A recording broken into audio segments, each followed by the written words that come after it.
নন্দীগ্রাম নির্বাচন প্রায় 100 কোটি টাকা বাজেট রেখেছিল তৃণমূল কংগ্রেস এবং অভিষেক ব্যানার্জি। যেখানে 100 কোটি টাকা বাজেট কম বেশি একটা বিধানসভা নির্বাচনে শুভেন্দু অধিকারীকে হারানোর জন্য, এই টাকার উৎস কোথায়? অভিষেক ব্যানার্জিকে অ্যারেস্ট করলে, তাকে জিজ্ঞাসাবাদ করলে এই টাকার উৎস বেরিয়ে আসবে। কারণ আমার যেটা মনে হয়েছে, নন্দীগ্রামের পবিত্র কর তার এত টাকা নেই। অভিষেক ব্যানার্জিকে অবিলম্বে অ্যারেস্ট করে এই নন্দীগ্রাম নির্বাচনে এত টাকার উৎস কোথায় সেটা খোঁজা দরকার বলে আমি মনে করি। না হলে আগামী দিন আরো ভয়ঙ্কর পথে এই বাংলাকে নিয়ে যাওয়ার চেষ্টা করবে এই ভাইপো অভিষেক ব্যানার্জি। কঠিন ছিল এই নির্বাচন। যখন ডোর টু ডোর প্রচারে যাচ্ছি, হাজার হাজার বাড়িতে গেছি, প্রত্যেকটা বাড়ি একটাই কথা, যে আপনাকে কেন ভোট দেব, অন্য দলকে কেন ভোট দেব। যখন প্রশ্ন করলাম কেন, তখন তারা পরিষ্কার বলছে, নন্দীগ্রামের ভোটাররা, যে প্রত্যেকটা ভোটার পিছু 5 থেকে 7 হাজার করে টাকা দিয়েছে খামের মধ্যে করে অভিষেক ব্যানার্জির নির্দেশে পবিত্র করের লোকজন। তাহলে কম বেশি যদি হিসেব করে দেখা যায়, একটা ভোট যদি 5 থেকে 7 হাজার টাকা দিয়ে কিনে থাকে নন্দীগ্রামের ভোট, তাহলে নন্দীগ্রামে বুথ সংখ্যা হিসাব করলে দেখা যাবে যে কম বেশি 100 কোটি টাকা বাজেট রেখে দিয়েছিল শুভেন্দু অধিকারীকে হারানোর জন্য।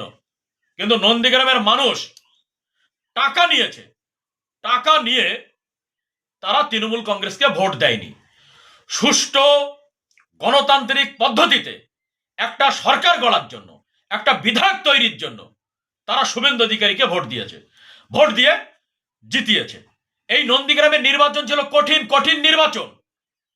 আমরা যখনই একটা করে পারমিশন করাচ্ছি রোড শো করবো বা পথসভা করব, তখন সেই রোড শো বা পথসভা বা যে কোনো প্রোগ্রামের পারমিশন অদৃষ্ট কারণে ক্যান্সেল করে দেওয়া হচ্ছে।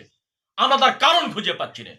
মিহির বাবু বলে একজন অফিসার ছিলেন, সেই মিহির বাবুকে পাঠিয়েছিল কে আমি জানি না, কিন্তু সে সম্পূর্ণভাবে অভিষেক ব্যানার্জি এবং মমতা ব্যানার্জির নির্দেশে চলছিল।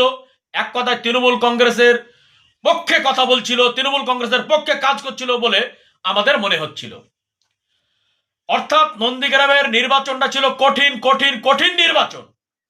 এই কঠিন নির্বাচন কভার করা যা অভিজ্ঞতা, সেটা বহুদিন মনে থাকবে। নন্দীগ্রামের মানুষকে আমি স্যালুট জানাই যে তারা তৃণমূল কংগ্রেসকে ভোট দেয়নি, ভোট দিয়ে জেতায়নি। কারণ নন্দীগ্রামের মানুষ টাকার কাছে বশ্যতা স্বীকার করেনি। নন্দীগ্রামে আমার উপরে ব্যাপক পরিমাণে চাপ তৈরি করা হয়েছিল তৃণমূল কংগ্রেসের পক্ষ থেকে, যে আপনি এখান থেকে নমিনেশন তুলে দিয়ে চলে যান। আমি একটাই কথা তাদেরকে বললাম, সেই তৃণমূল কংগ্রেসের তাবড় তাবড় নেতাদের আমি বললাম যে আমি ডক্টর শহীদুল হক অশোকনগর বিধানসভা থেকে এসেছি নির্বাচনে লড়তে। আপনাদের কি মনে হয় যে আমি নমিনেশন উইথড্র করে এখান থেকে চলে যাব বলে এসেছি? আপনারা আমাকে দিয়ে নমিনেশন উইথড্র করাতে পারবেন না। অভিষেক ব্যানার্জি লোক পাঠিয়েছে, আইপ্যাক লোক পাঠিয়েছে, কিন্তু আমি কোনো কথাই শুনিনি। আমি নির্বাচন কমপ্লিট করে তারপরে চলে এসেছি। কতটা ভোট পেলাম সেটা ফ্যাক্টর নয়, কিন্তু এই নির্বাচন ছিল আমার কাছে কঠিন এবং কঠোর একটা সময়, এবং কঠিন নির্বাচন ছিল যা মানুষকে বোঝানো যাবে না। এই টাকার উৎস, যেখানে 100 কোটি টাকা বাজেট কম বেশি একটা বিধানসভা নির্বাচনে শুভেন্দু অধিকারীকে হারানোর জন্য, এই টাকার উৎস কোথায়? অভিষেক ব্যানার্জিকে অ্যারেস্ট করলে, তাকে জিজ্ঞাসাবাদ করলে এই টাকার উৎস বেরিয়ে আসবে। কারণ আমার যেটা মনে হয়েছে, নন্দীগ্রামের পবিত্র কর তার এত টাকা নেই। তাহলে এই টাকা কোথা থেকে আসছে? প্রত্যেকটা ভোটারকে 5,000 7,000 করে টাকা দিয়ে ভোট কেনা, গণতন্ত্রকে অন্য পথে সরিয়ে দেওয়ার চিন্তা ভাবনা করা, এই টাকা কোথা থেকে আসছিল?